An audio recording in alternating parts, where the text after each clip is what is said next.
This is what 365 days of thinking looks like in Obsidian. Let me show you how to make sense of it, because here's the thing, I've captured all of these notes, but I've never actually stopped much this year to reflect on them.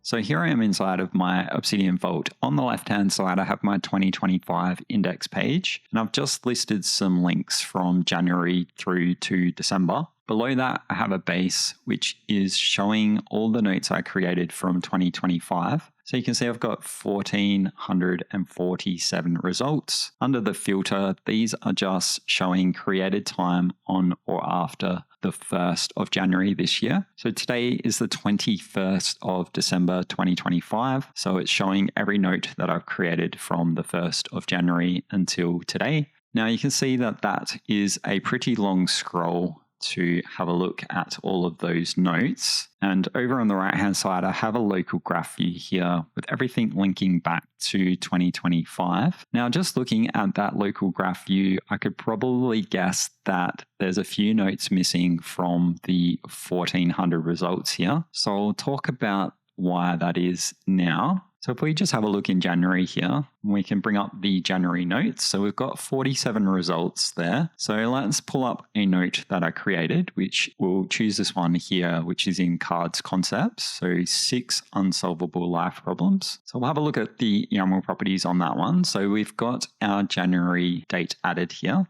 but we don't have the week, the month, the quarter, or the year in our YAML properties there. If I open the meta details, I have all those details there. So I have date, week, month, quarter, year, as well as what it's related to. So the reason this shows up under January is because it links back to the month January. And if I was doing a quarterly review, it would show up here, as well as the yearly review. So I find it's quite important to either have something similar like this in your note or inside your YAML properties. Otherwise, it'll get missed when you do any review of your notes.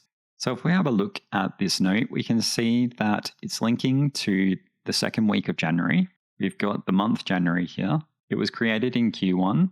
The date it was created, I'm not too sure why it shows twice, but we've got 2 dates there. And it links back to 2025. I've also got a link to daily reminders for 2025. And where this note came from was this video from YouTube. So if we have a look at the note, it says the ultimate solution is accepting that not everything can be solved, maintaining discipline, staying playful, and approaching life with humor and openness is the best approach for solving the 6 unsolvable life problems. I think one of the biggest ones is pleasure. Everybody tries to avoid pain. So if we choose slow, meaningful pleasures over immediate gratification, then we will find we will be a little bit less agitated and frustrated, because every pleasure comes with an equal amount of potential pain. And this is probably because they share the same area inside of the brain. We've also got one up here, which I have to remind myself constantly, which is completing tasks doesn't bring true freedom. So focusing on the present moment and purpose rather than endless to-do lists is better, because productivity should not consume one's entire existence. I struggle a lot with this because I always feel like I have to be doing something,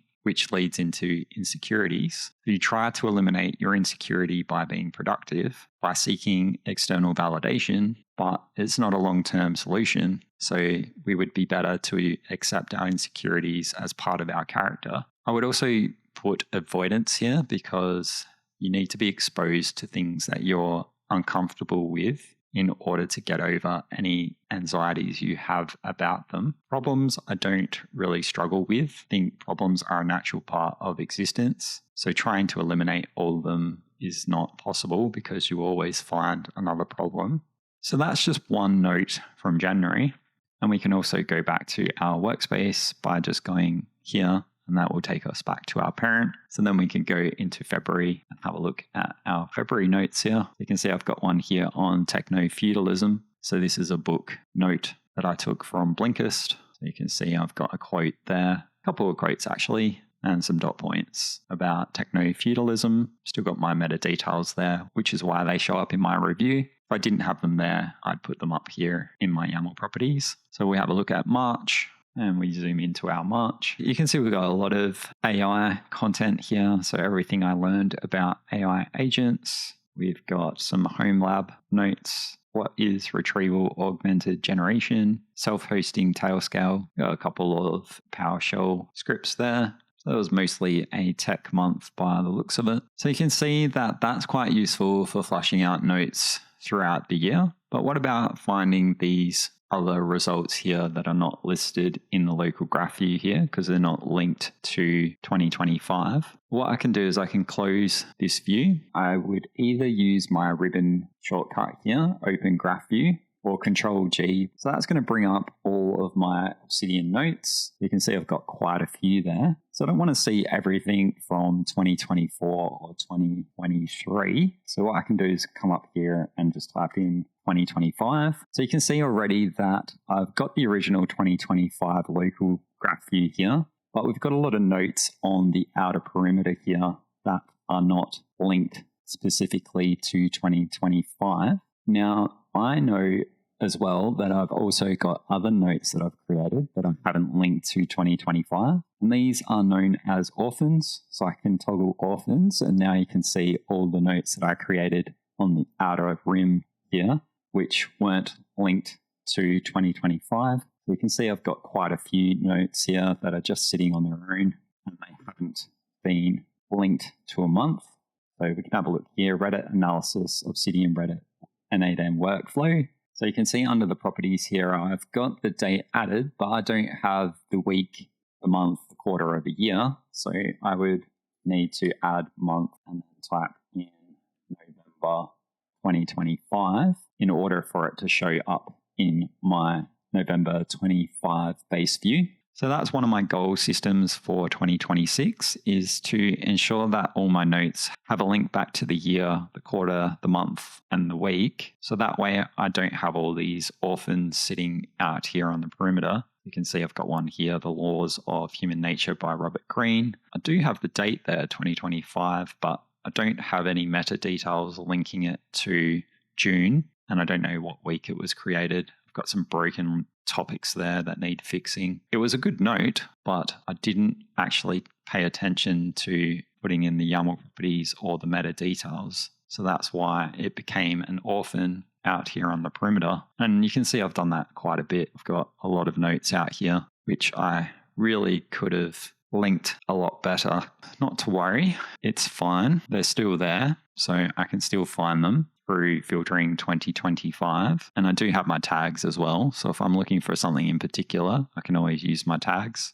So like something like this, Reddit Obsidian analysis. This one had the date added, but it didn't have anything else. So the only way I could bring up other similar notes is by selecting my tag here and doing it that way. Or I could go back to my global view and come up to my filter and just change my filter to my N8N automations. And then you can see there they all are. There are a few here that were attached to Q4. They're not lost. It's not the end of the world.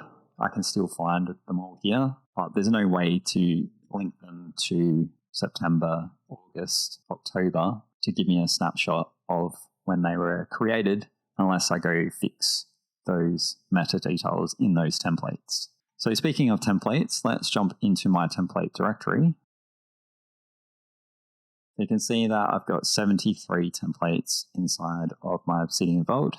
I know it's quite a lot. Let's just grab the ideas template here, jump into the source mode. So you can see I've added in my ideas template now the meta details hidden down here. If we bring up something else like new learning template, you can see that I've got the meta details up in the YAML properties here as well as down here. So choosing one or the other, it will be a lot more useful for your reviews at the end of the week, month, quarter, or year.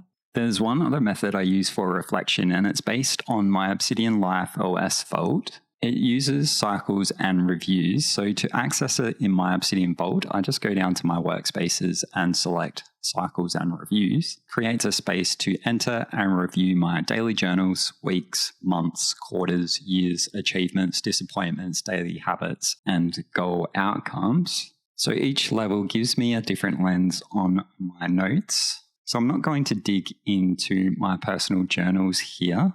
I'll switch over to the LifeOS vault here, and we can just jump into daily journals, and we can see that we can scroll down and have a look at a snapshot of our daily journal results, and we can choose the month here. We can also do 2026. And we can go back to cycles and reviews and do the same for weeks. And we can review our week information down the bottom here. We can jump over to months, have a look at our monthly reviews, our quarterly reviews, our yearly reviews, our daily habits, and finally our goal systems, where you can enter your value or goal outcomes. I could probably flush out more notes, but honestly, this felt like enough. Thanks for watching this year and for the support. Enjoy your break. I'll see you in 2026. Thanks for watching, and I'll see you in the next video.